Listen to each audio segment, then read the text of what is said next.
Hello, everyone, and welcome back to JJ English Podcast. And don't forget to like, subscribe, and have fun learning English. Hey everyone, and welcome back to your warm and friendly space to unlock English, step by step together. I'm Julia, and I'm so happy to be here with you today. Jim, I had a very interesting morning. I was reading an article about how important English is for getting a good job, especially in international companies and remote positions. It really made me think. And I'm Jim. Hello, everyone. It's great to be back. That's a great point, Julia. English is essential for the professional world today. It's the language of business, meetings, emails, presentations, and even casual conversations at work. Sometimes people don't realize how often English appears during a normal workday. Yes, and sometimes people think English for work has to sound very formal or very complicated. They imagine long words and perfect grammar all the time. Exactly. But most of the time, English at work is simple, polite, and clear. That's what really matters. People want to understand you, not test your grammar. So today we are talking about English for work. We want to help you feel more confident using English in professional situations, even if you are a beginner, even if you feel shy or insecure. And remember, no pressure. You don't need perfect English. You just need English that works, English that helps you communicate. Take it slow, baby steps. We'll focus on 5 main areas today: the job application, the interview, daily office talk, meetings and calls, and professional emails. These are the moments where English shows up again and again in real life. Let's start at the very beginning, the job application. Before the interview, you usually need to fill out a form, sometimes online, sometimes on paper, and sometimes both. And these forms often look scary at first, but the words are very common. For example, job title. That's the name of the job you want or the job you have now. You might also see salary expectation. That means how much money you want to earn for the job.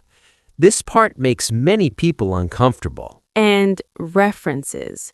References are people who can talk about your work, like an old boss, a manager, or a colleague you trust. Let's practice together.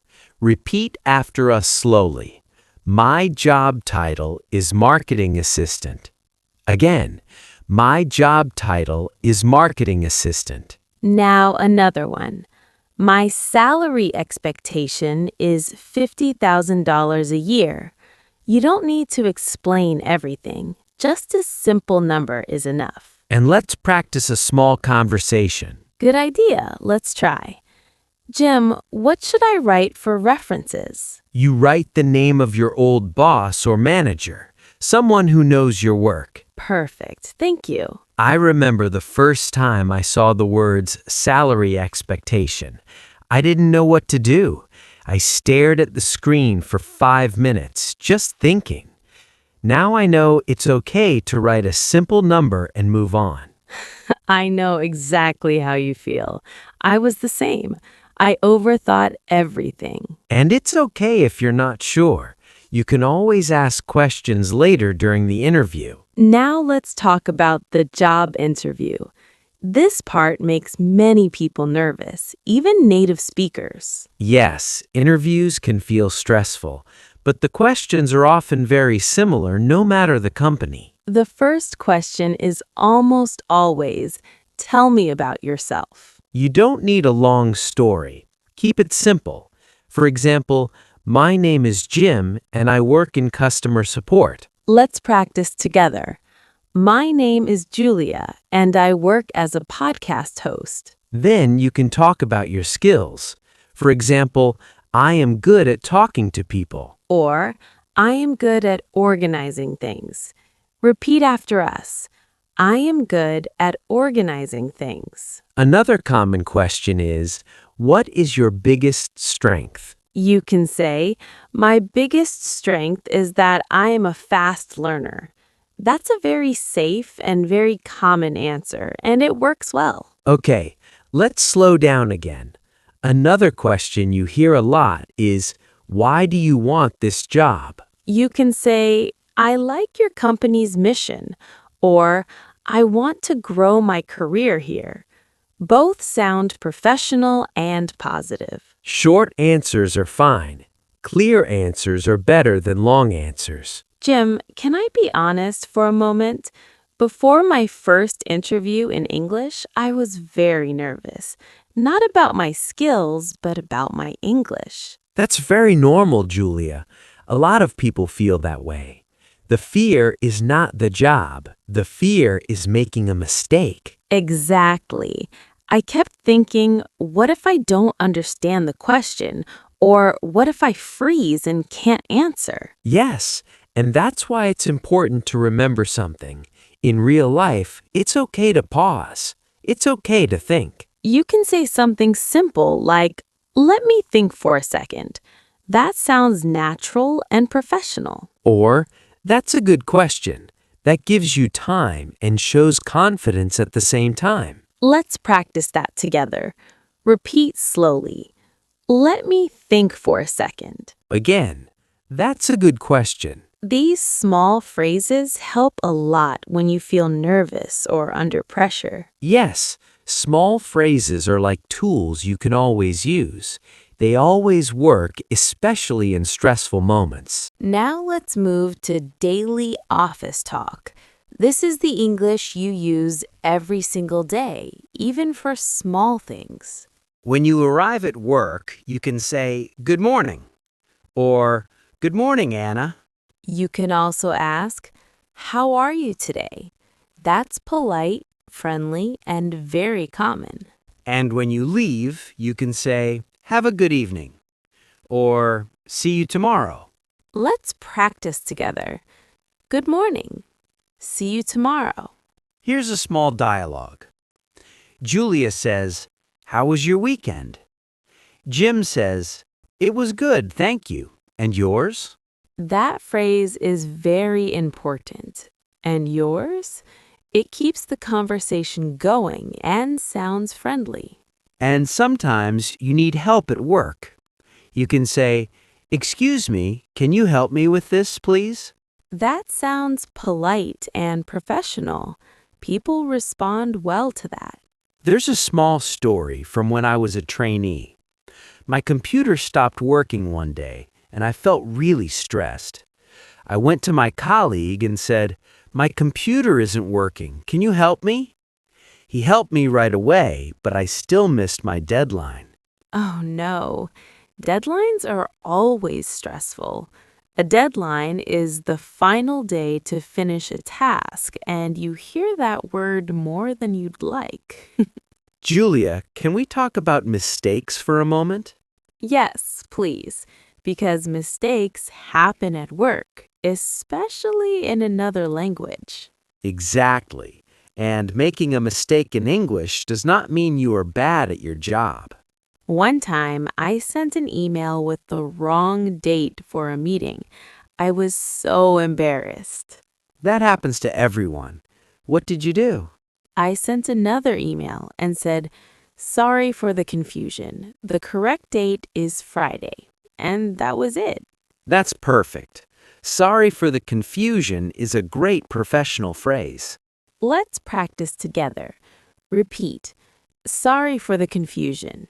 And another useful one is my mistake. Very simple and very natural. Mistakes don't end your career. They are part of work and part of learning. I agree. I make mistakes all the time and I'm still here. You're funny, Jim. Now let's talk about meetings and calls.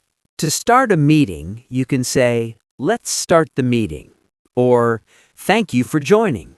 To give your opinion, you can say, I think this is a good idea.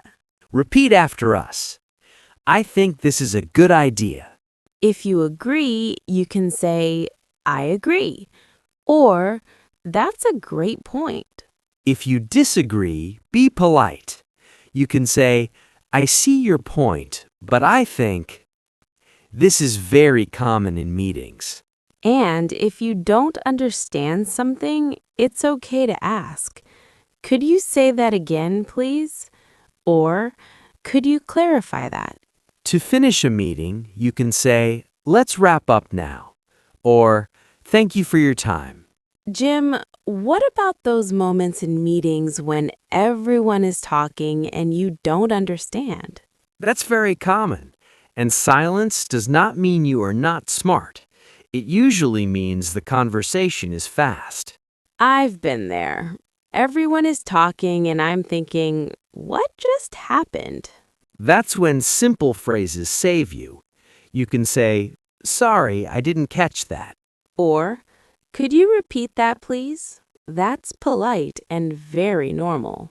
Let's practice. Repeat. Sorry, I didn't catch that. Again, could you repeat that, please? Using these phrases shows professionalism, not weakness. Now let's talk about professional emails. To start a formal email, you can say, Dear Mr. Smith, or Dear Ms. Davis. To colleagues, you can say, Hi, Tom. To start the message, you can say, I'm writing to ask about this, or I'm writing to confirm this. Let's practice together. I'm writing to confirm the meeting time. To finish the email, you can say, looking forward to your reply, or best regards. Tiny story. I once sent an email and forgot the attachment. I had to send another email saying, please find the attachment. Sorry about that. It happens to everyone. Julia, a lot of learners study English from books, but real office English is different. Yes, books teach correct English, but work English is about clarity and tone. For example, in a book, you might learn, I would like to inquire about this. But at work, people usually say, I'm writing to ask about. Shorter, simpler, and more natural. That's why listening to real conversations helps so much. You don't need fancy words, you need words that work. Let's imagine a normal workday in English.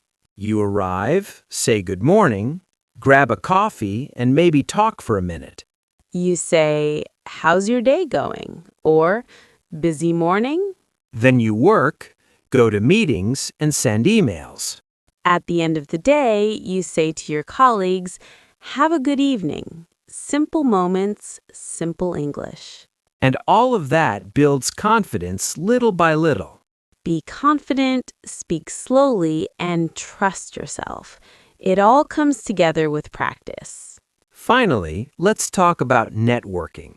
You can start with, hello, my name is Julia. I work at the JJ English podcast. Then ask a question. What do you do? Or where do you work? And to end the conversation, say, it was very nice to meet you. Don't worry, you're doing great. These phrases help you sound confident and professional. Now let's do a final review together. Let's remember some useful phrases. My job title is, I am a fast learner. Good morning. Can you help me, please? I agree. Let's wrap up now. Looking forward to your reply. It was very nice to meet you. Excellent. Very well done. Thank you so much for spending this time with us on the JJ English podcast. If you enjoyed this episode, don't forget to subscribe and share it. And now we have a question for you. In the comments, tell us one English phrase you use at work.